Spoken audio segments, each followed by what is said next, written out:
Well, the amount of money U.S. adults think they need to retire comfortably is at an all-time high. Americans believe that they need nearly $1.5 million to retire. Take a breath. That's according to Northwestern Mutual, that data. To break down what this means for your future, we've got Yahoo Finance's very own Kerry Hannon. Kerry, my goodness. All right, I'm just going to take a sip of water while you break this one down for us. Well, hi, Brad. Thanks. Yeah, that is a pretty big number. But the problem that we see is there's this huge gap between what people say they're going to need and what they actually have.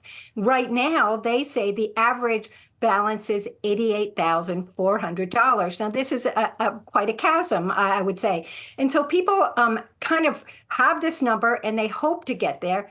So that's a bit concerning because we've had several things going on lately with rising inflation. People have started to dip into their retirement accounts to a certain degree, which is really making this even more difficult. But what we're seeing is one reason that number is sort of the highest it's ever been, according to this study, is that younger generations are throwing up even a bigger number than that 1.5 million that they're going to need to retire. The reason why they're doing that is because they expect to live to at least 100. And so they're calculating that into that number they're putting out there. They're already planning for longevity. And the great news is they have started saving earlier than any other generation. Millennials and Gen Z have started quite a bit earlier.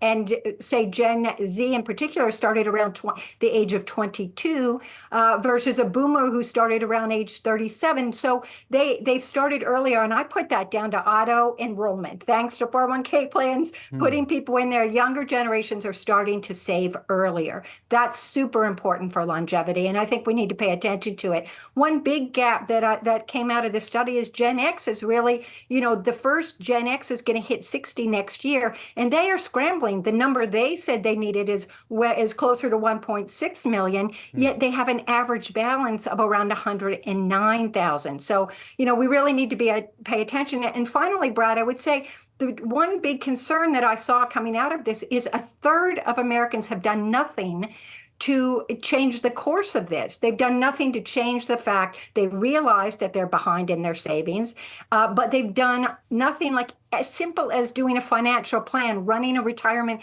calculator. Fidelity, Vanguard, AARP, they all have free ones. Just get the thinking started, working with a financial advisor. So that is something people can do to start taking control. The number people use is you need 10 times your pre-retirement income at age 67 to retire comfortably. And the rough number is you should be socking away 15% of your annual salary, the combination of employer contributions and your own, in order to get there. So these are some things we need to think about. Inflation has played a big role in sort of making people focus more on paying bills today. Alliance had a study out in the past week or two looking at the role the rising inflation has played in walloping these retirement savers accounts and their ability to save. Going back to that number, Kerry, $1.46 million. Where do people want that money? Should that be invested? Should that be under a mattress? Should that be in, the cat's play tree or whatever? I don't know. Where do you put it at? I love it.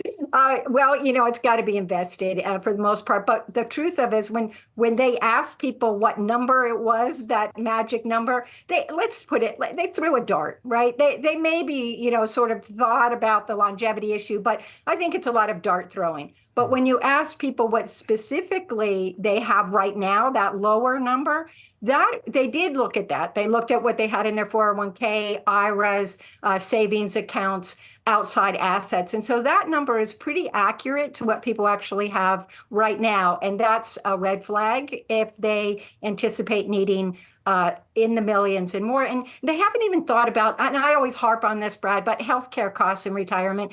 I mean, these are easily 6 figures out of pocket after the age of 65. And people forget that that's going to be a big ticket item for them. Yeah, I mean, especially if you're living to 100, as some of the millennials are expecting out there. A lot of us anticipating we'll get our hands on Tony Stark's arc reactor, I suppose. Kerry, thanks so much for taking the time here. Thanks, Fred.